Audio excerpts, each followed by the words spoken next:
cash crunch, which is a result of the Naira redesign policy.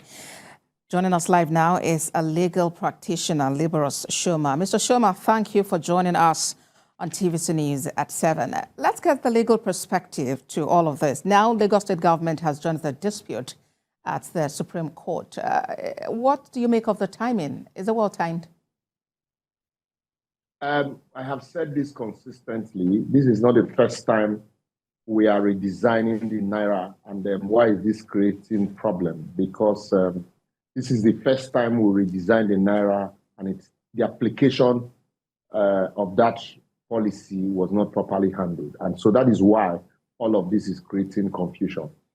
Timing or no timing, if you decide to mop up 3.7 trillion Naira from circulation, and in return, you injected 300 billion into circulation, what you have done is to create artificial scarcity. Once you create scarcity, that means supply is low. And once supply is low, basic policy of economics, demand will be high. And the CBN also underrated or didn't properly appreciate, the people that use the everyday cash. And so that is why you see all of this crisis.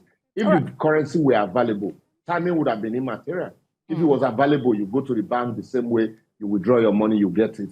Timing would have been immaterial, because what people would simply do would be to exchange the old for the new. But in the absence of the availability of the new one, what do? You allow both to coexist.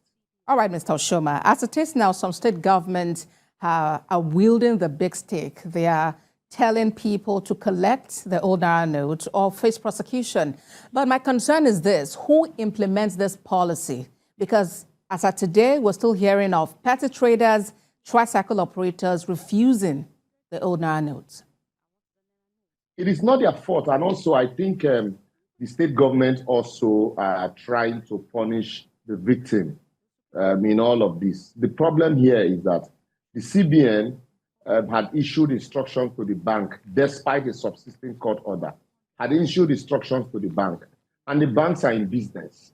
Nobody will want to accept a currency that the CBN will not take from them. The CBN is statutorily responsible for issuance of the currency.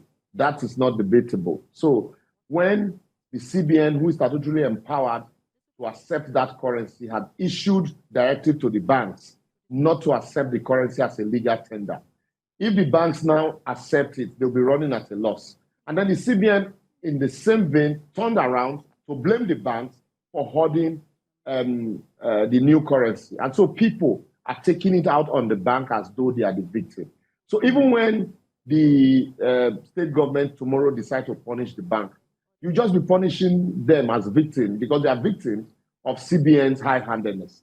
So I think that what we should do here, and unfortunately, when a democracy and the government of the day is insistent that they want to be dictatorial, and that is a recipe for disaster and anarchy if care is not taken.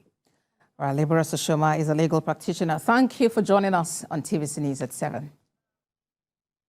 My pleasure.